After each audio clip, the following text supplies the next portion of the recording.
جب انسان کے موت کا وقت آتا ہے اور اس کی موت واقع ہو جاتی ہے تو اسے کیسے پتہ چلتا ہے کہ وہ مر چکا ہے؟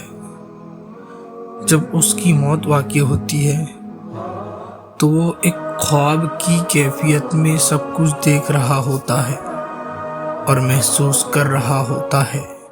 وہ دیکھ رہا ہوتا ہے کہ ملک الموت نے اس کی روح قبض کی، اسے تکلیف محسوس ہوتی ہے۔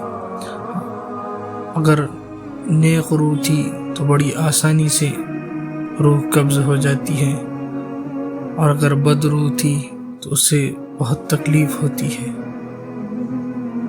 اور وہ یہ سب دیکھ رہا ہوتا ہے ایک خواب کی کیفیت میں۔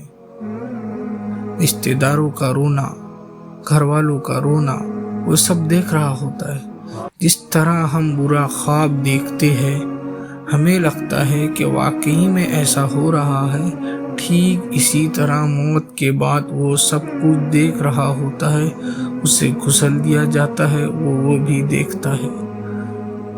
اسی لیے فرمایا کہ میت کو غسل دیتے ٹائم زیادہ گرم پانی نہ استعمال کیا جائے، زیادہ گرم پانی سے نہ دیا جائے غسل، نہ ہی بہت ٹھنڈے پانی سے دے، بلکہ میت کو غسل گنگنا نارمل پانی جو رہتا ہے، نہ زیادہ ٹھنڈا نہ زیادہ گرم، اس پانی سے غسل دیا جائے۔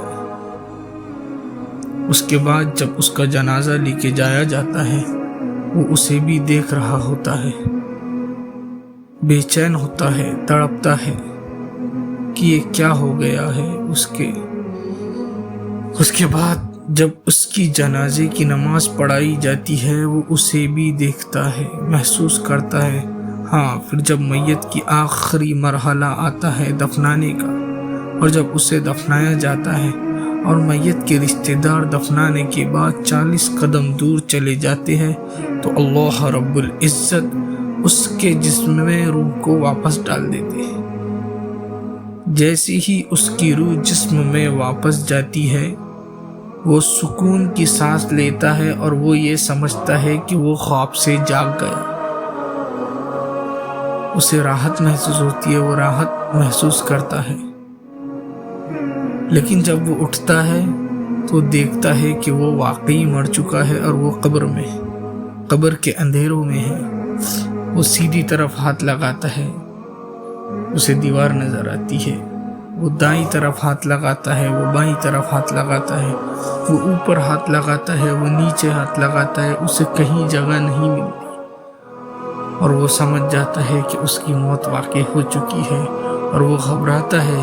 قبر کا اندھیرا کیسا اندھیرا ہوگا، سوچو کتنا خطرناک اندھیرا ہوگا، ہاں، کہ اس کو خود کے ہاتھ بھی نظر نہیں آئے، اتنی خطرناک اندھیرا۔ تو میرے بھائیوں،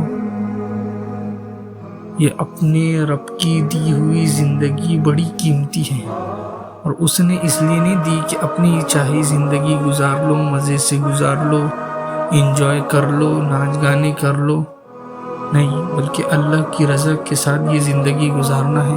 اللہ نے یہ زندگی دی ہی اسی لیے ہے کہ اس کو راضی کرتے ہوئے یہ زندگی گزار لے اور آخرت میں ہمیشہ کے لیے کامیاب ہو جائے۔ پھر اس کے بعد ملک الموت، منکر نکیر آتی ہے، سوالات کے جوابات دیتے ہیں۔ جو سوالات کے جوابات میں کامیاب ہو گیا، وہ ہمیشہ کے لیے کامیاب ہو گیا، کیونکہ قبر آخرت کی منزل میں پہلی منزل، جو اس میں کامیاب ہو گیا وہ ہمیشہ کے لیے کامیاب، اور جو اس میں ناکام ہو گیا ہے افسوس، پھر آگے کے مرحلے بھی اس کے لیے اتنے ہی مشکل ہیں۔